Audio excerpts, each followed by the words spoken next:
Welcome to a new series of videos called Flat Earthers Would Get You Killed. Let's start.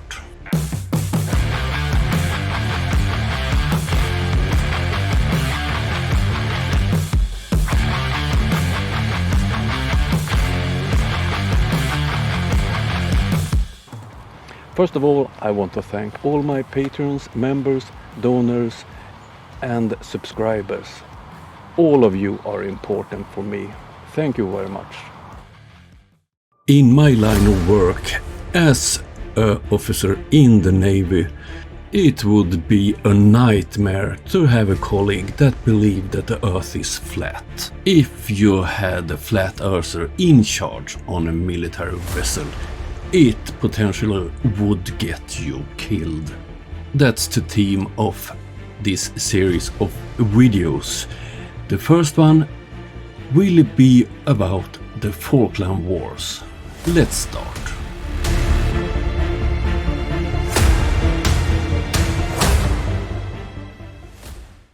Today's story happened at Falkland Islands, an archipelago in the southern Atlantic Ocean on the Patagonian shelves.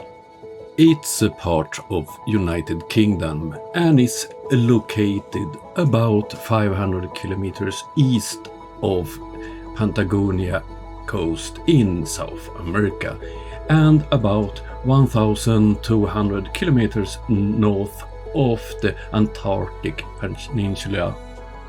The islands have a population of about 3,000 people, so it's a quite calm and relaxed place far away.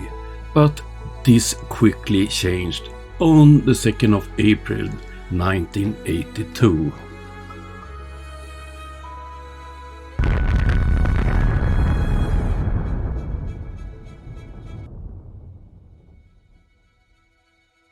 Argentina invaded and occupied the islands. The 5th of April, UK launched a fleet and it sailed from England to Falkland Islands. In this video I will focus on one event on this tragic war, and it was the sinking of the guided missile destroyer HMS Sheffield.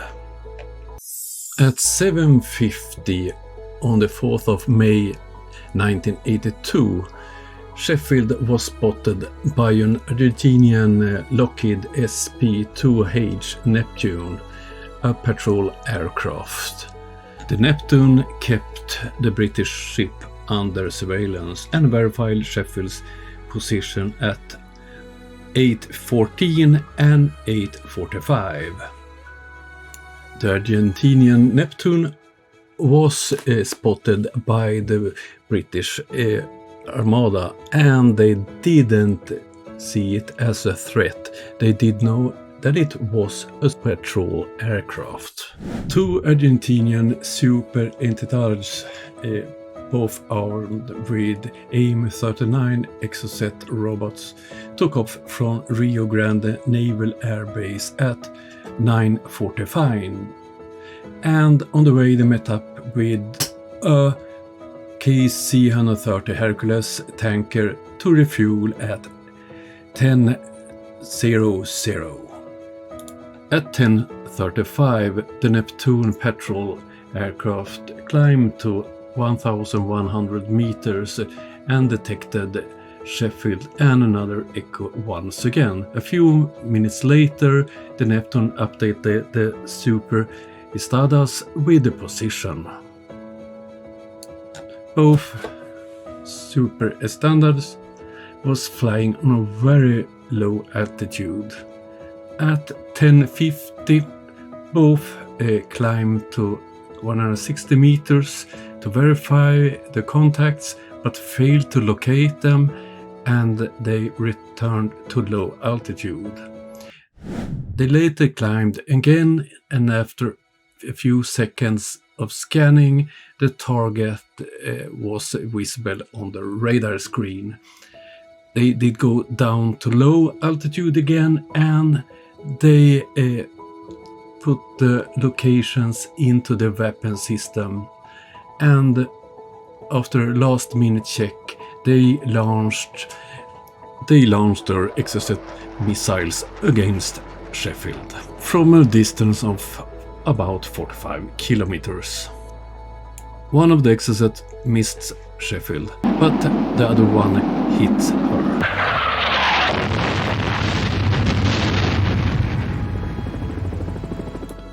"20 crew members died that day and 26 was injured." How could this happen? Several mistakes was done by the British.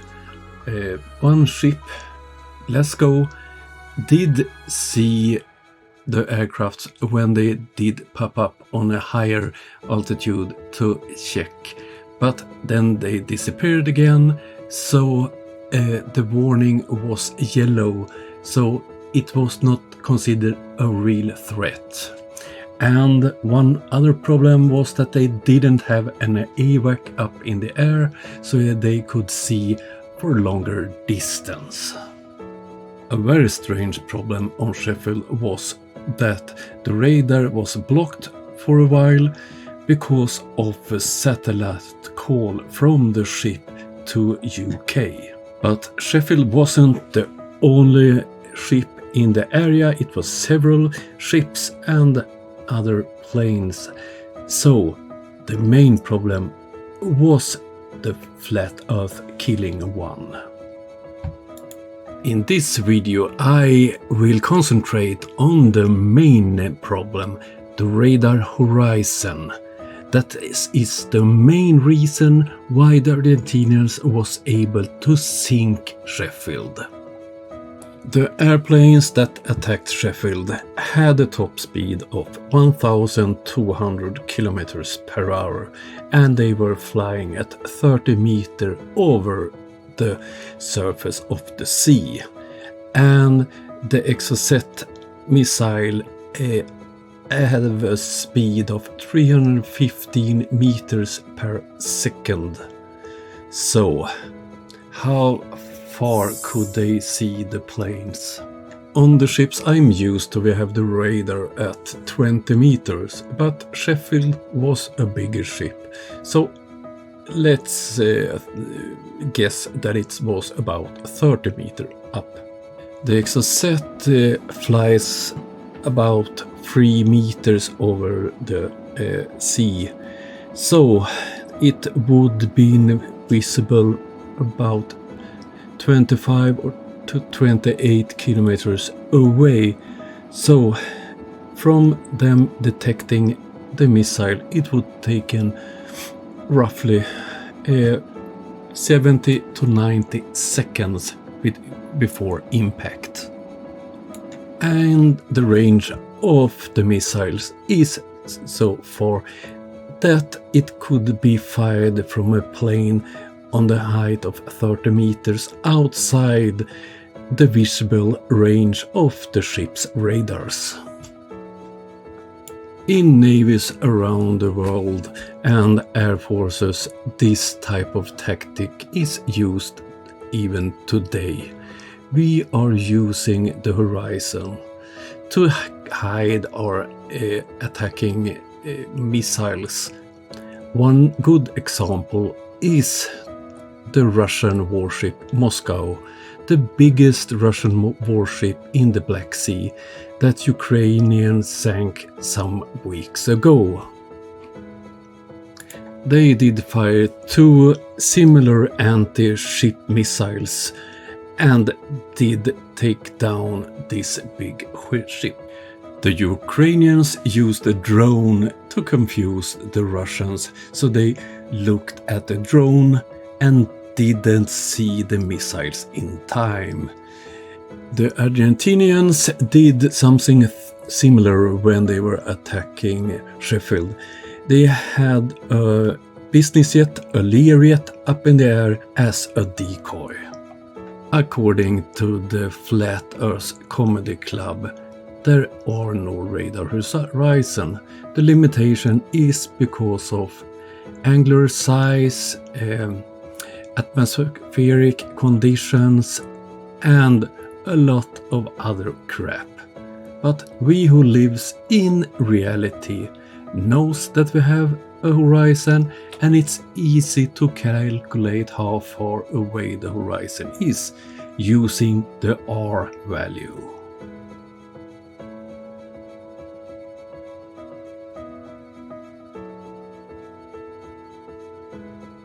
The Falklands is a beautiful place, but war is not beautiful. This is the graves of several Argentinians that never got home. And in UK you have graves from the sailors that didn't make it back home. 1982, the Argentinians used the horizon to sink a ship. And some weeks ago, the Ukrainians did the same. Knowledge about the shape of the Earth and how to calculate it is crucial for all working at sea, military or civilian. I don't like war. I don't think you do it either. But I choose this topic because it's a great proof that we need to know the shape of the Earth.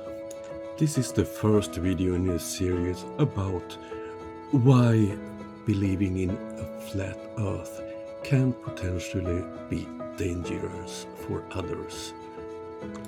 During the ongoing war in Ukraine, all earnings from the channel is donated to Ukraine, and I double the sum.